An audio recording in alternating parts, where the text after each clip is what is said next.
Okay, so mini meatloaf muffins. Super easy, super tiny and cute, and a great thing to get little kids to be more interested in eating.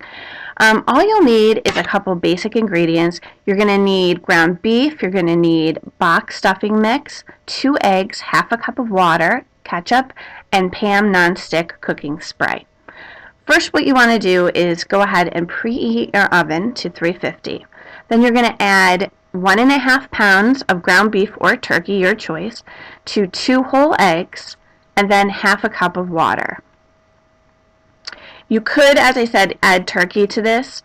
It's just up to you. In this case, I'm using some ground beef, and I'm using a store-bought generic box stuffing mix, but you could use your favorite brand name as well.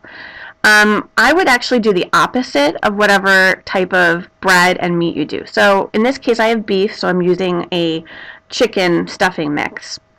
Next, you want to really coat your muffin tin super duper well. So you notice here, I'm not really even paying attention to whether I'm covering parts of the pan that the meat isn't going in. I'm just covering the whole thing really well, making sure to get all of the nooks and crannies. Next, you're going to mix the meat mixture really well, and then you're going to form it into little patties. So basically, a small handful will be just about right for each muffin tin. And really, just to eye it, you basically want them to look like little muffins.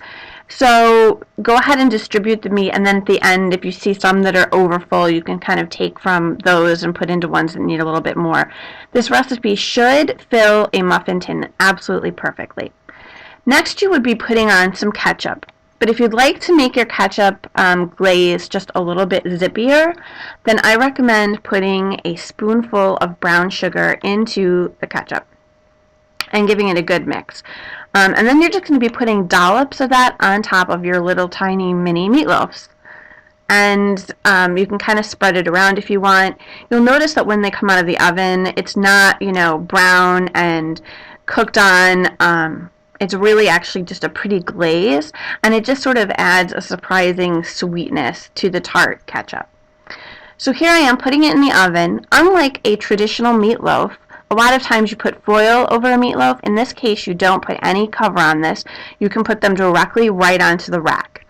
And then 30 minutes later, could be 30 to 35 minutes depending on your oven temperature, you're going to go ahead and take them out, and you'll see that they are just starting to bubble. The tops have turned brown.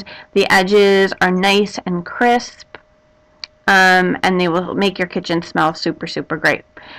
So you'll see here that I know that they're also ready to come out because if I wiggle them with a fork, you can see that the pan has really made them come out easy. So I'll know that they're going to come out without kind of breaking apart. And you can kind of just scoop them out.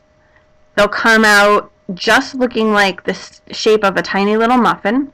They'll leave your tin really clean. And in this case, I'm putting some chives over top because we're having it with some mashed potatoes. That's just a decorative choice. You can do that or not do that.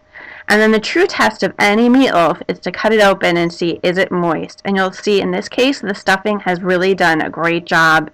It's moist and delicious. Hope you enjoy.